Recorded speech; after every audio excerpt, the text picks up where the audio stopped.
Hello বন্ধুরা, দেখো আসবেনে বাজার করে আইছে। কিতা কিতা বাজার করছে মানে সরা আনছে, আছে সরা, পরে কাতলা মাছের মাথা আর গুড়া মাছ আনছে।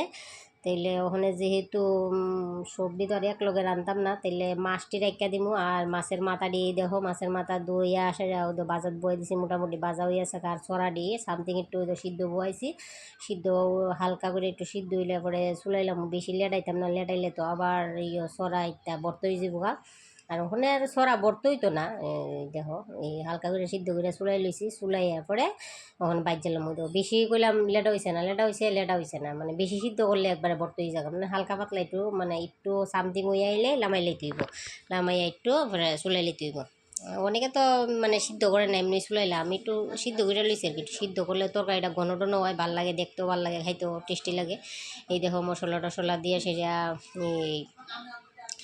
এই বাজ্যা লিতেছি।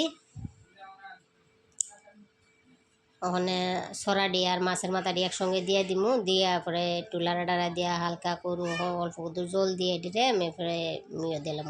কেটে কই বেশি জল দিতাম না, কেটে কই তো আগে একবার সিদ্ধ করে লইছি। যদি বেশি জল দিই তাহলে সরাটি একদম বর্ত হয়ে যাবে। সামথিং একটু হালকা করে ভাজা হইলে হালকা করে অল্প করে একটু জল দিমু, দিলে দেখবা সিদ্ধ হয়ে যাবে। সিদ্ধ হইলে মানে তরকারিটা খাইয়া টেস্টি লাগবে। আর যদি বেশি লেটাও তাহলে সরা তরকারি খাইয়া পেলাম স্বাদ লাগবে না, লুট লুট লুট লুট হয়ে যাবো। হালকা পাতলা একটু তরকারিটা যাতে ঘন টন হয়, মানে এমন পরিমাণে একটু জুল রাখতে হইব আর কি। তোমরা সাথে তো সবই আমি শেয়ার করি, তোমরা সাথে আমার শেয়ার করতে ভালো লাগে, লেগে শেয়ার করি।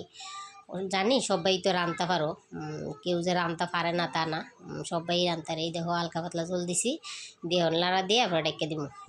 এই তোমরা সাথে তো আমি সব শেয়ার করি, এলাকা আমি জানি সরা তরকারি যে কেউ রান্তে পারে না তা না, বা যে কোনো তরকারি যে কেউ রান্তে পারে না। আমার থেকে অনেক ভালো রাঁধুনি আছে, কিন্তু এখন যেহেতু ফেসবুক বাইর হইছে, এরপরে অনেক একজনের সাথে একজন সব কিছু শেয়ার করে, তাই ঘরের রান্না বাটিটা শেয়ার করি, ব্লগ বানাই আসে আমার ব্লগের মাধ্যমে এটা শেয়ার করি। আর শেয়ার করলে আমার তোমরা হয়তো ভালো তরকারিটা দেখছো নি, কালারটা কত সুন্দর হয়েছে। কিন্তু আমরা গুঁড়া মরিচ খাই না, সবসময় কাঁচা মরিচ দিয়ে আমরা তরকারি রান্ধি।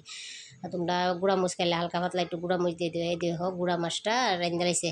যে মুহূর্তে মানে অর্ধেক রান্ধা হয়েছে, বান্ধবী আয়া উঠছে। বান্ধবীর দাদা শৈলবালা না, মানে আমার হাজব্যান্ডের শৈলবালা না। আজকে আমরা খাসকির যাওয়ানোর কথা আসলো, যেহেতু আমরা খাসকির গেছি না, তাইলে আরও যাইতো না, আমরা সঙ্গেই যাইব। তাইলে আমরা বাড়িতে উঠছে, কইছে দাদার একটু দেখা যাবো, যেহেতু খাসকির যাইতাম না। এই দেখো তাইলে বান্ধবী কইছে ঠিক আছে, তুমি তো মাছের মাথা দিয়া সরাটা রাঁধছো, তাইলে গুঁড়া মাছটা আমি রান্দালাই। গুঁড়া মাছটা আমি রাঁধলে, এই দেখো বান্ধবী গুঁড়া মাছটা বয়েছে। সবসময় তো আমি রান্ধি। এই দেখো মাছটা উলট পালট করছে, এমনি চিনি দালারা দিলে এত ভেঙে যাবো, এ লেগে কড়াই উল্টাইয়া এই দেখো রাঁধছি। দেখতে অল্প সামথিং একটু ঝুল দিব, একদম শুকনা শুকনা ভালো লাগে না। এই দেখো হালকা করে একটু ঝুল দিছে, কিন্তু গুঁড়া মরিচ দিলে তাইলে তোমার একটু কালার হইলো। যেহেতু আমরা গুঁড়া মরিচ খাই না, তাই গুঁড়া মরিচ দিছে না।